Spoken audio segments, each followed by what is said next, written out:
Now, speaking of soup, you're doing something called Alms Soup. Yes, ALMS, Alms Alms Soup. Soup. Tell me about Alms Soup. Well, Alms Soup started as a mistake.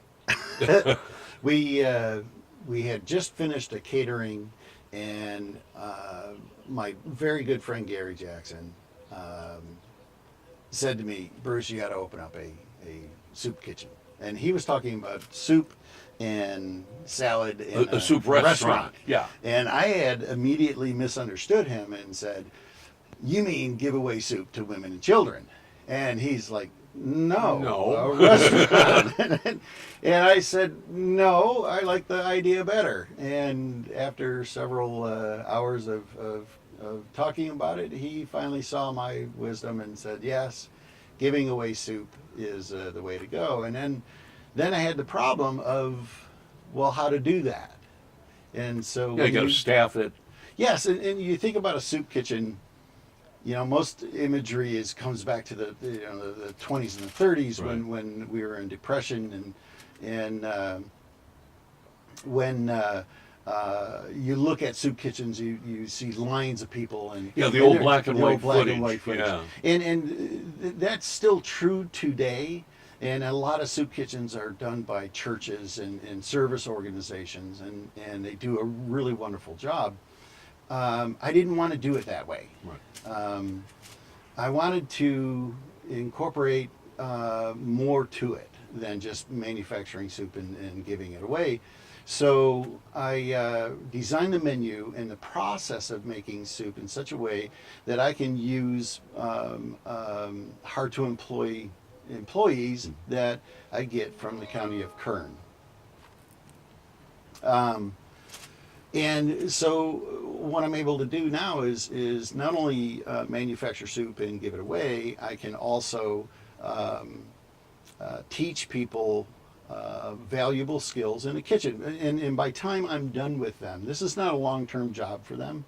This is maybe 3 months to 6 months with me. And at the end of that period, they'll have their food handler's card. They'll have their ability to go to a restaurant, go to a commercial restaurant, and say And get a job. And get a job. Yeah, absolutely. In the kitchen. That's terrific. One of the things that I really enjoy about that process is I'm Alms is giving away soup and education. So now we're no longer a soup kitchen in the traditional sense. Right. Now, but you also are selling the soup, right? Yes. To raise, I'm assuming to help raise money for materials and all of that. Tell us how that works. Well, so instead of putting my hand out for donations, Right. I think that charities are evolving into a place where they're self-supportive. We produce a product, and that Right. product is soup, and it's a quality soup made from scratch, and it serves with a loaf of bread that's made from No scratch. progressive soup cans in the No, kitchen. there are no cans. No Campbell's or No, any of that. There's pots, pans, water, and produce. There you go. Yeah. Therefore, we have this product that's a great lunch, and so we are initially designed to sell in a 1 mile radius in downtown Bakersfield, and you can only order it online through our online app. Perfect for people working downtown, Yes. people working in offices, medical professionals, Yes. legal professionals, people work in banks, things like this. The hospital. The yes. hospital, Yeah. exactly. They can order soup and have it delivered. Yes. Yes, and it's $8 for 16 ounces of soup. And if you go to the Alms Soup Kitchen.org website, you'll see a picture of a bowl of our soup Yeah. and the container that it comes in. So it's a legit image of what to expect. A loaf of bread, a demi-tasse loaf of bread, about a 4.5 ounce loaf of bread, Right. and a 2 ounce salad with your du jour of dressings, all for $8 delivered. Wow.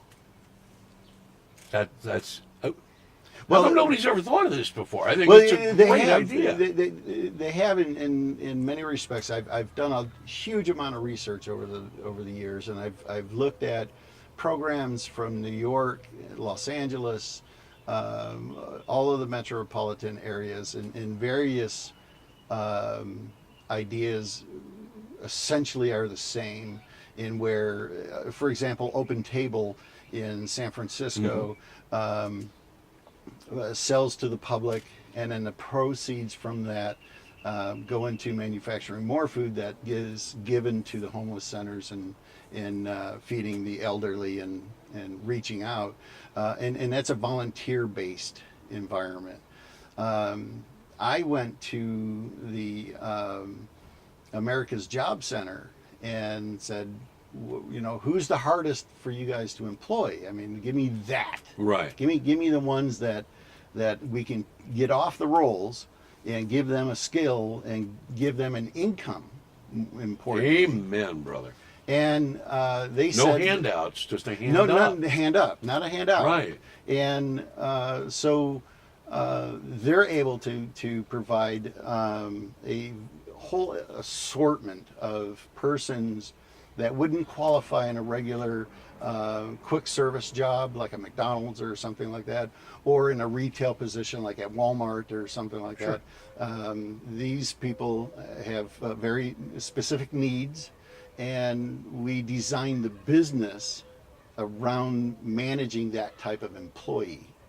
And so, will some of them work? Maybe, maybe not. Right. But they're not going to get punished because they have this problem. We have the ability to be a lot more tolerant to get through the education process. And if we can't achieve that goal, then we tried.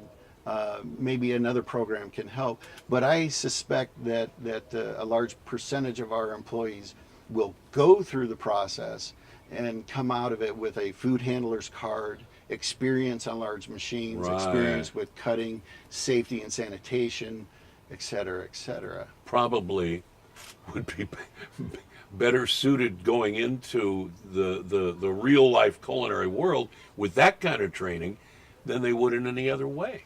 Yeah, I think, I went to culinary school, and I learned a great deal of skills and techniques. But I've worked in the industry for over 25 years, and kitchens are dynamic. And every kitchen has a quirky personality about it.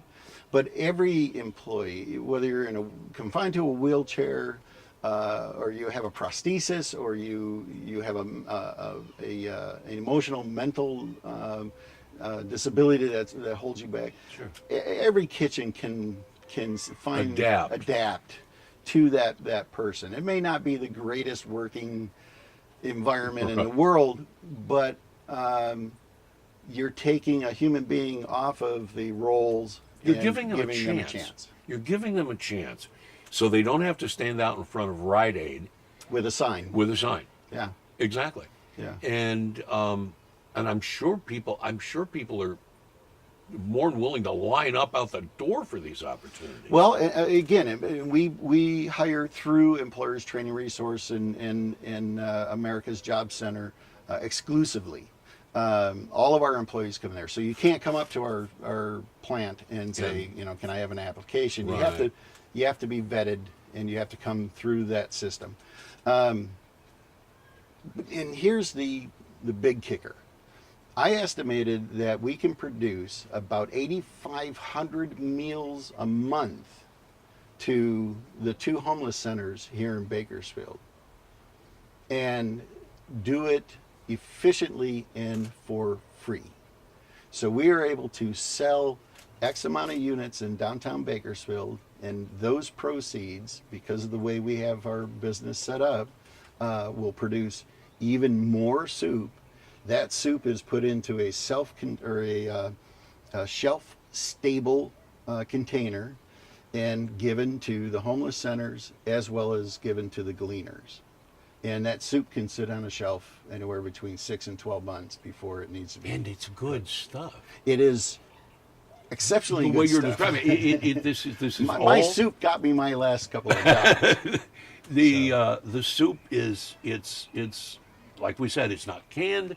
This is quality gourmet soup, all fresh. Well, all of the all soup comes from very basic ingredients that most of us don't have time to do. Right. It's really hard to, one, it's really hard to find veal bones to roast off, Right. to make a stock, a basic stock. And then you think about how soup comes together. And soup is a very elegant way of eating. We've been doing soup for thousands of years in every iteration and form. And you don't have to have a huge amount of waste in soup. So the carrots that you're eating in your soup, the ends and pieces of that went into the stock. So zero waste on carrots and onions and celery. And so when we get donations and food that we buy from Bolt House or some of the other Grimway Right. and some of the other farms, we're getting garlic, celery, we're getting carrots, we're getting onions, we're getting potatoes, everything from here, everything local, and all goes into the soup and almost zero waste in making soup. People at home don't have time for that. No, especially if you're at home, maybe there's only one or two of you. Like with Laura and I look at a recipe and I start putting something together, and I've got way more than I need. Yes. You know, Yeah. and it ends up going in the fridge. And maybe one or two times then it ends up in the trash. Yeah, and that's a shame. And so, there's nothing against canned soup and what's sold at the supermarkets. Right. And our shelf-stable soups don't have preservatives in them. We preserve it with an inert gas when we can it. Correct. Right. So the soup is I'll say gourmet. Certainly high in protein, high in I'm getting nutrients. hungry. Yeah, I'm getting hungry, Bruce. My just chicken thinking soup, about this. My chicken soup is probably one of the best I've ever had, and not trying to sound biased or egotistical, but it's simple. Keep it simple. So very low sodium. There's something real special too about soup. It's the ultimate comfort food. Yes, It really is. it is. It's one of the best ways to most expediently get nutrition into one's body. Right. So when you make a vegetable broth and all of the nutrients into that broth, and a broth is never boiled. It's always really lightly simmered. Yeah. So you're not destroying all of the antioxidant that you're getting in there and all of the nutrition in there. So by time that goes into the preparation of the body of the soup, you have other vegetables and proteins that are going in there. You consume 16 ounces of that, you're going to be satiated. You're going to be full, Sure. and you're going to have a huge amount of nutrition. Well, especially when you're serving, you're offering salad Yes, and bread and Yes. soup. Yes. It's a perfect lunch. it is. It really is. For $8. For $8, you're not going to beat You that. cannot. You cannot go to McDonald's and beat that $8 price. No. Well, you're not going to get any nutrition. Let's be honest. It just ain't going to happen. Well, it sounds like a terrific idea. How can people find out more? You have a website? I do have a website. It's almssoupkitchen.org.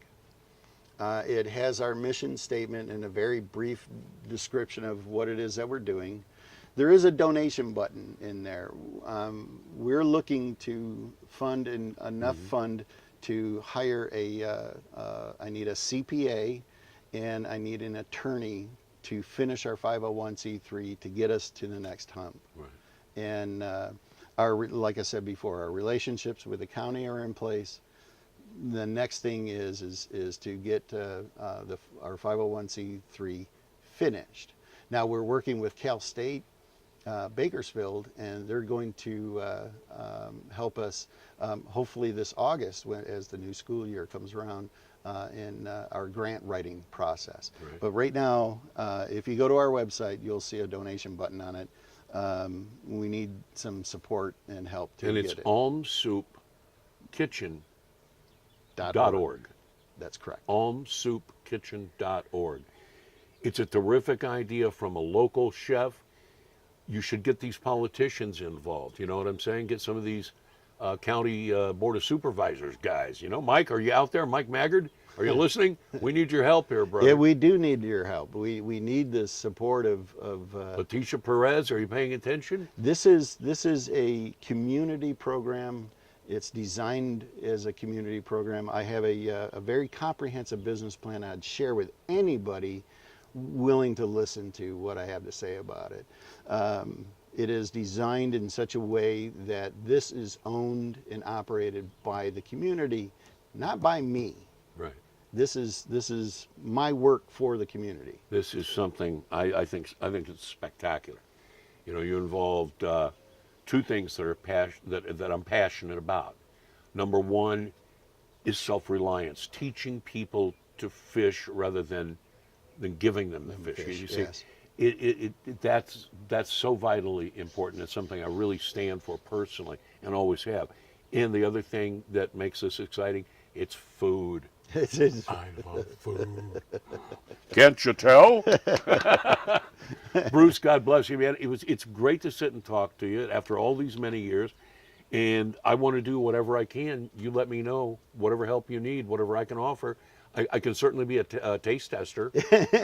Well, I can definitely contact you and update you as to our success and how far we're getting this. Fantastic. So I certainly appreciate the support and help. You got it, pal. Bruce right, Tisler, brother. ladies and gentlemen. God bless America and God bless you, brother. Thank you, Jazz McKay. We'll be back with more of the Jazz McKay half-hour radio hour, which is going over a half an hour today only, because it's all about community, folks.